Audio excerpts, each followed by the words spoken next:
जय हिंद बंधुरा তোমরা দেখছো তোমাদের প্রিয় ইউটিউব চ্যানেল মা অনলাইন পয়েন্ট।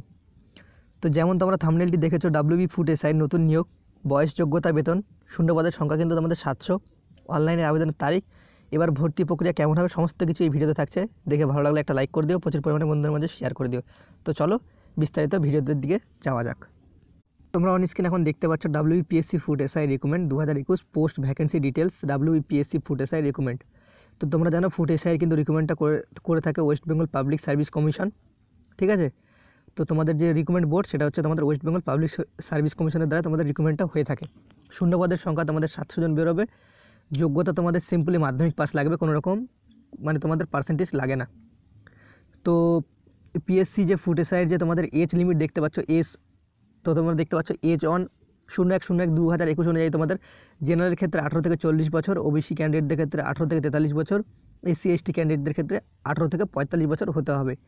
এবার তোমরা দেখতে পাচ্ছ পিএসসি ফুড এসআই যে স্যালারি রয়েছে, স্যালারি তোমরা দেখতে পাচ্ছ পে লেভেল 6 অনুযায়ী তোমাদের যে টোটাল স্যালারি বেসিক পে 22,700, এইচআরে দেখতে পাচ্ছ 2724, মেডিকেলের জন্য 500 টাকা, ডি এর জন্য নট মেনশন করা নেই।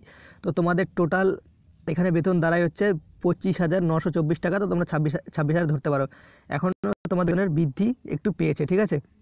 তো দেখো মোড অফ এক্সামিনেশন, তোমাদের যে এক্সামটা হয়ে থাকে written test, MCQ base, personal test, ঠিক আছে। তোমাদের ফার্স্টে যেটা হয়ে থাকে সেটা হচ্ছে তোমাদের রিটেন টেস্ট এক্সাম প্যাটার্ন, তোমাদের যে হাতে লেখা পরীক্ষা সেটা হয় এমসিকিউ দ্বারা অফলাইন প্রক্রিয়াতে, আর পার্সোনালিটি টেস্ট মানে তোমাদের যে ইন্টারভিউ সেটা কিন্তু হয়। রিটেন টেস্ট এক্সাম প্যাটার্ন তোমরা দেখতে পাচ্ছ টোটাল মার্কস 100 মার্কের হয়ে থাকে। জেনারেল স্টাডিজের ক্ষেত্রে 50 মার্ক, আর অর্থোমেটিকের ক্ষেত্রে 50 মার্ক হয়ে থাকে। নাম্বার অফ কোশ্চিন 100টা কোশ্চিন থাকে, আর তোমাদের 100টা কোশ্চিনে 1 মার্ক করে থাকে, 100 মার্ক থাকে, ঠিক আছে। তো টাইম তোমরা দেখতে পাচ্ছ, টাইম দেখো 1 ঘন্টা 30 মিনিট তোমাদের কিন্তু টাইম দেওয়া হয়। আর পার্সোনালিটি টেস্ট হয় যেটা ইন্টারভিউ, সেটা কিন্তু 20 মার্কের হয়।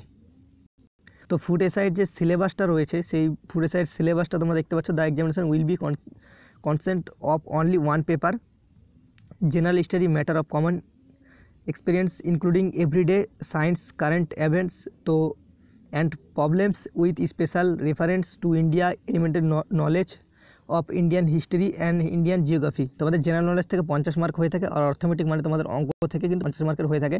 Question will be set on the basic of the syllabus of মাধ্যমিক। তো তোমরা জানো তোমাদের মাধ্যমিক WBBAC লেভেলের কিন্তু তোমাদের যে মাধ্যমিক পরীক্ষা অনুযায়ী আমাদের যে অঙ্কের সিলেবাস সেটাই কিন্তু হয়ে থাকে। তো দেখতে পাচ্ছ WBPSC food SI selection process, ফার্স্টে রিটেন টেস্ট, তারপর ইন্টারভিউ, তারপর তোমাদের সামান্য একটা মেডিকেল টেস্ট হয়, তারপর তোমাদের ফুড এসআইয়ের যে চাকরি সেটা হয়, ঠিক আছে। ফুড সাব ইন্সপেক্টরের অনলাইন আবেদন শুরু ফেব্রুয়ারি মাস থেকে হচ্ছে, জানুয়ারির শেষ বা ফেব্রুয়ারি থেকে তোমাদের কিন্তু অনলাইন আবেদন শুরু হবে। থ্যাঙ্কস ফর ওয়াচিং মা অনলাইন পয়েন্ট। জয় হিন্দ, জয় ভারত।